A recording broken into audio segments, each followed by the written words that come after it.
সারা দেশে ইউনূসের করা গোলামি চুক্তি বিরুদ্ধে উত্তাল বাংলাদেশ। ছাত্র, জনতা, যুবক শ্রেণীর লোক এর বিরুদ্ধে পররাষ্ট্র দপ্তরে বিক্ষোভ প্রদর্শন করছে। এখন এই বিক্ষোভ প্রদর্শন করা এটা শুধু ঢাকা শহরে নয়, সারা বাংলাদেশে জেলা উপজেলা এই বিক্ষোভ হচ্ছে।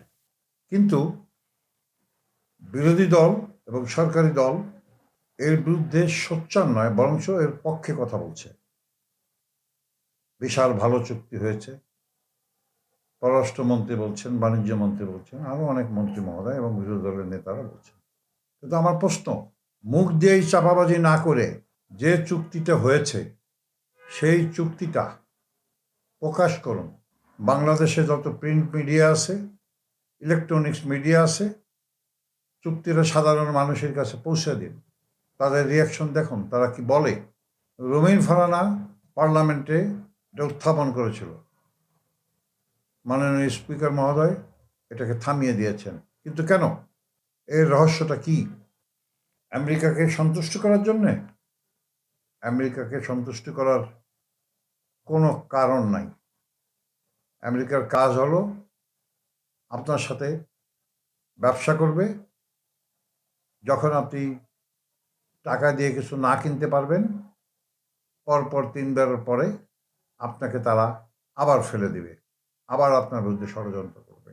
আমি এদেশের একজন নাগরিক, একজন মুক্তিযোদ্ধা, আমি একজন রাজনৈতিক কর্মী, পল্লীবন্ধু হোসেন মোহাম্মদ এরশাদ সাহেবের একজন সাধারণ সৈনিক।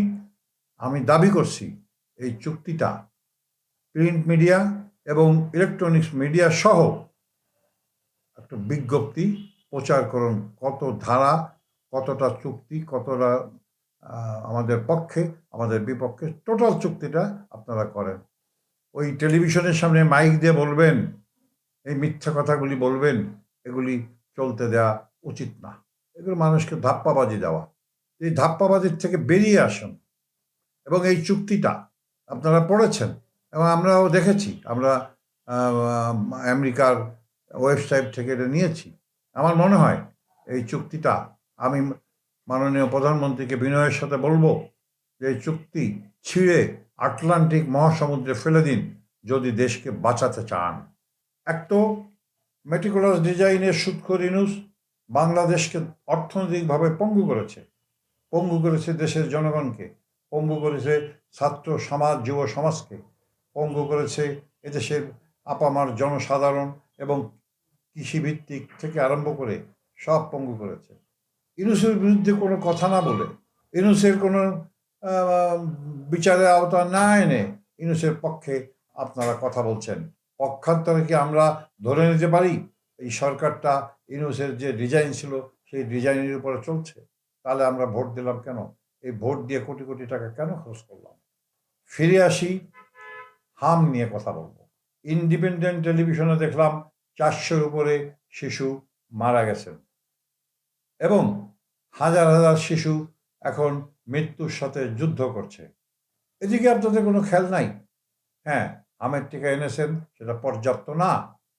গতকালকে দেখলাম কোনো এক রাজনৈতিক নেতা বলছেন, 2 জন নেতা বলছেন যে এটা শেখ হাসিনা এবং ইউনূস এবং বর্তমান সরকারের জন্যে এই হাম আবির্ভাব হয়েছে। কিন্তু পরিসংখ্যানে দেখা যায় শেখ হাসিনার আমলে 97% হামের টিকা দেওয়া হয়েছে। ইউনূসের আমলে একটা টিকাও দেওয়া হয় নাই। সুদখোর ইউনূস কমিশন খাওয়ার জন্যে টেন্ডার আহ্বান করার চেষ্টা করেছিল, উনি করে নাই। পরবর্তীকালে এই টাকাগুলি ওনারা খেয়ে দিছেন, মেরে দিছেন। বিদেশে 18 বার গেছে, হাজার হাজার কোটি টাকা ওরা নষ্ট করেছে, তার কোনো বিচার আপনারা করছেন না। আর বিএনপি সরকারের আমল তো মাত্র 3 মাস, তারা 3 দিনের মধ্যে টিকা এনেছে।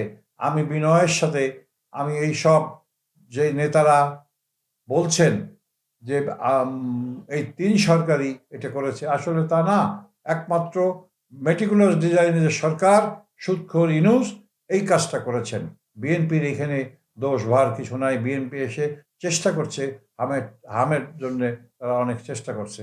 মাননীয় প্রধানমন্ত্রী এবং স্বাস্থ্যমন্ত্রী দুইজনে মিলে অক্লান্ত পরিশ্রম করে হামের টিকা আজকে এনেছে। আমার সুস্পষ্ট কথা, বিচার আপনাদের করতেই হবে। যদি আপনারা বিচার না করেন, বিচার একদিন না একদিন হবেই, হতেই হবে। সারা জীবন কেউ ক্ষমতায় থাকে না। শেখ হাসিনা 17 বছর জোর করে ক্ষমতায় ছিল। পৃথিবীর ইতিহাসে বহুত মানুষ জোর করে ক্ষমতায় ছিল।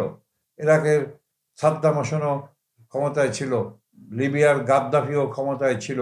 তাদেরকে চলে যেতে হয়েছে, মৃত্যুবরণ হয়েছে নৃশংসভাবে। ক্ষমতা চিরস্থায়ী না, কোনোদিন না। আমরা যখন দেখি বাংলাদেশের প্রেক্ষাপটে যখনই কেউ ক্ষমতায় আসে তখনই মনে করে, ওই যে প্রবাদ বাক্য আছে, যে যায় লঙ্কায় সে হয় রাবণ। এই রাবণকে পরিহার করুন। এটা বাংলাদেশ যুদ্ধ করে আমরা স্বাধীন করেছি, এটা কারোর বাপ দাদার সম্পত্তি নয়। আমি বিনয়ের সাথে বর্তমান প্রধানমন্ত্রীকে বলবো, এটা জনগণের সম্পদ, এটা কারোর নিজের সম্পত্তি না। যা ইচ্ছা তা করবেন, নিজের মন মতন করবেন। মানুষ, সাধারণ মানুষ এটাকে ভালো চোখে নেবে না।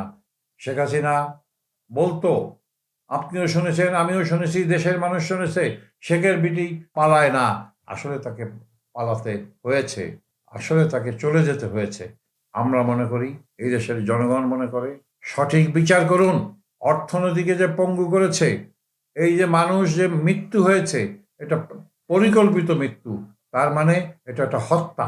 এই হত্যার বিচার করেন, না হলে আগামীতে আপনাকে পস্তাইতে হবে।